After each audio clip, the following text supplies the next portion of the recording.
you know, I've known about this for a few days now, what was unfolding. I actually received an email from Conor Benn's lawyer to make me aware of it. I'm not going to sit here and hang Conor Benn out to dry. But I got to be honest with you, me personally, pretty devastated. Like, I've had a few days to digest what might happen, so maybe this interview is different to what it would have been a couple of days ago. And like you know, it's not often you get shocked, and I blame. I know Conor's hurt at the reaction of the general public, and I totally understand that. But he's asking people to believe something they don't see, and so until they see it, you know, you can't really crucify people for believing what they see.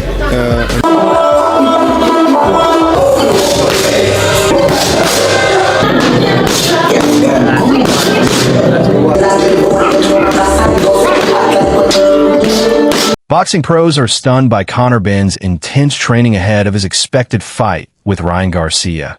And even Eddie Hearn has reacted. Benn has been training like a machine, looking stronger and sharper than ever. That transformation has sparked a major question across boxing.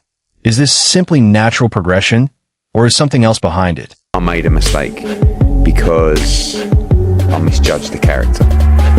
And again, I'm not going to hang him out to dry, and he will say, well, it was a big offer, right? But, you know, when I received the email from his lawyer, I texted him and said, I think we should have a call. I think you, for everything I've done for you, I think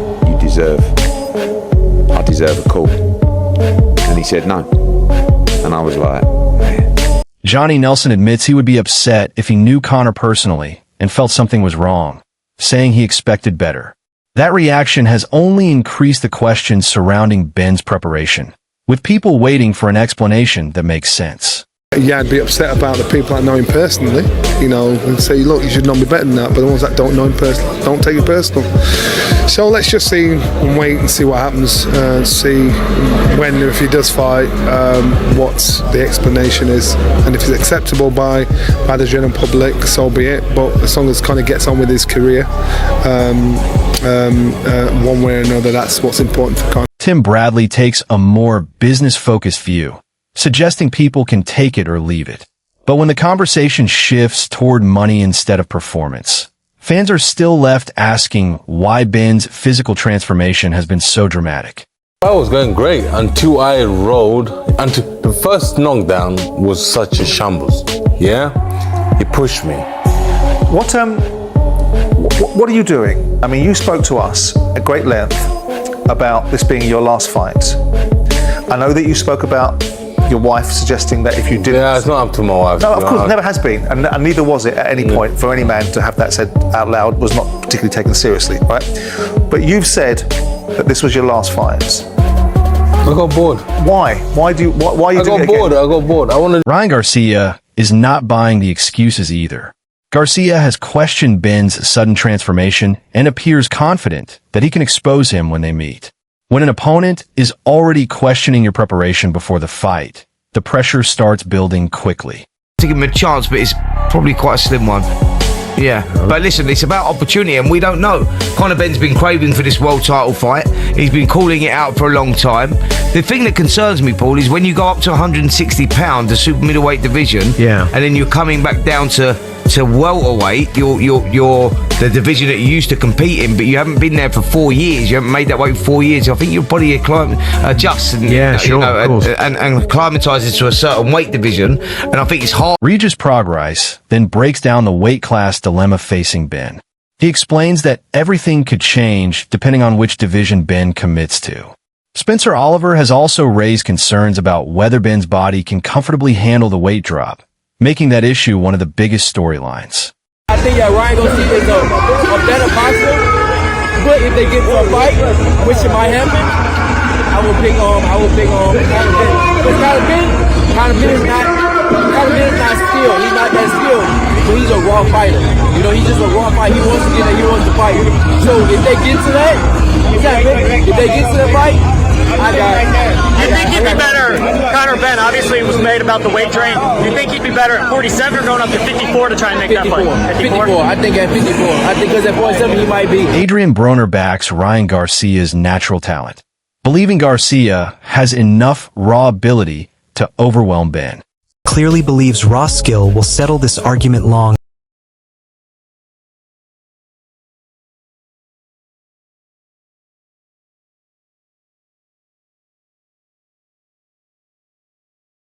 Joe Rogan also praises Garcia's left hook as a devastating weapon.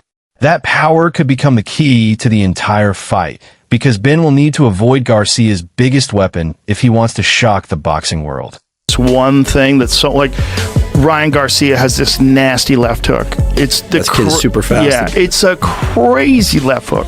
It's so goddamn good. It's so much better than most people's that everybody who fights him doesn't understand what he can do until he does. He just whips. Fast, powerful. Both. Fast, powerful, distance management, angles that it comes from. It comes up, it comes around. It just hits you faster than you know it's supposed to. Then Ryan Garcia and Conor Benn come face to face, and attention immediately rises.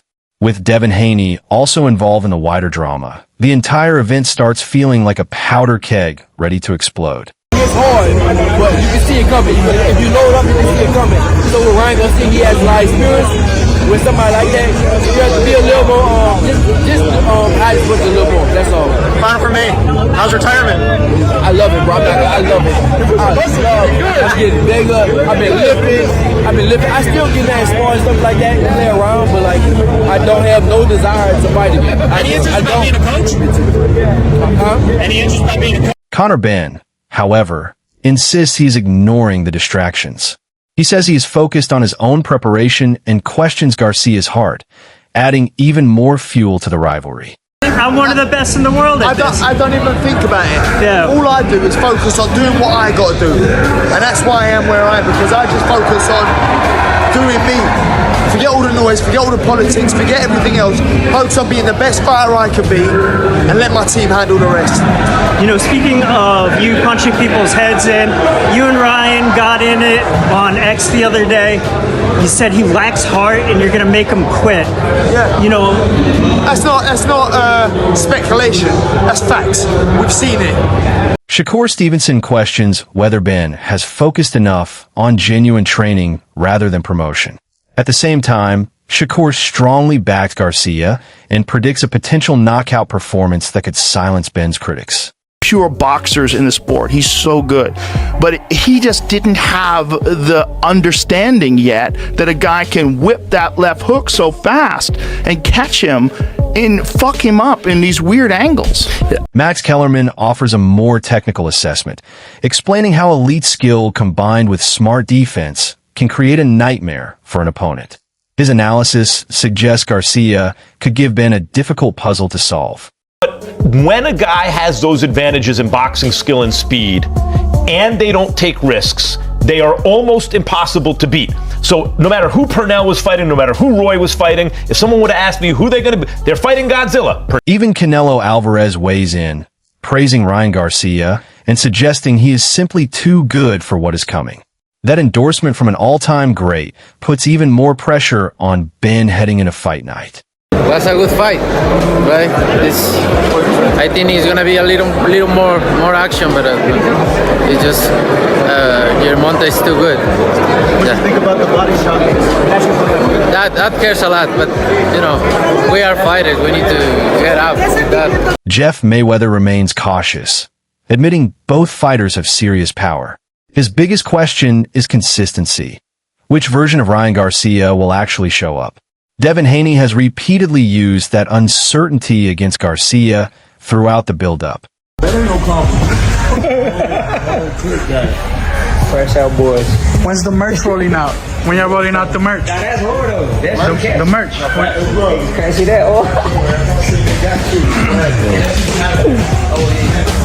Everybody gotta get it. It's part of this shit. The can man's back. The can man is back. Carl Froch is far more brutal, attacking Conor Benn's resume and arguing that his biggest victories have not proven him at championship level. Froch's assessment creates even more pressure for Benn to prove his critics wrong. Conor Benn against Ryan Garcia, I think Conor Benn gets absolutely splattered. I've got to be honest, I don't think he's got a chance. He's not there yet, and I've said it before, and he gets the ump with me for saying it. But who's he beat? What's he done? Who's his biggest win? Chris Eubank. Yeah, but and who's the other kid he beat? Was it Algeria? Yeah, but he was 43. Eubank, you can't say it's a big win. This guy finished Eubank years ago. And Eddie Hearn focuses on the commercial side, admitting Ryan Garcia has greater global star power. More importantly, Hearn also questions Benn's chances at this weight, echoing concerns previously raised by Spencer Oliver and Regis Prograis. You know, in terms of that fight, I think it's a good fight. You know, I don't think it's a big fight in America. I think it's a big fight in the UK. Obviously, Ryan's a big star in America. Conor's not. Ryan's a bigger star in the UK than Conor is in America, and Conor's a big star in the UK. So, yeah, I don't think it's a fight that's going to do massive numbers, but I like the fight. I think it's exciting. I think at 147, Ryan's a big fight. I don't think Conor should be fighting at 147.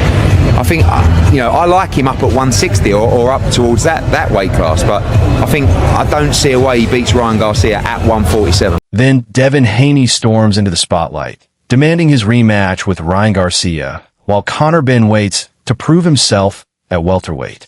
From Froch's criticism to the weight concerns, Canelo's backing of Garcia, and the explosive confrontations, this rivalry has become one of boxing's messiest stories. A chance, you have to give him a chance, but it's probably quite a slim one. Yeah, but listen, it's about opportunity, and we don't know. Conor Benn's been craving for this world title fight. He's been calling it out for a long time. The thing that concerns me, Paul, is when you go up to 160 pound, the super middleweight division, and then you're coming back down to welterweight. You're the division that you used to compete in, but you haven't been there for 4 years. You haven't made that weight for 4 years. I think your body adjusts and and acclimatizes to a certain weight division. And I think it's Haney wants redemption. Benn insists he is finally comfortable at his true weight. Garcia stands directly in the middle of it all. Whatever happens next, this rivalry is nowhere near finished. The training, predictions, weight questions, and heated confrontations have created a fight night atmosphere that could explode once the opening bell rings.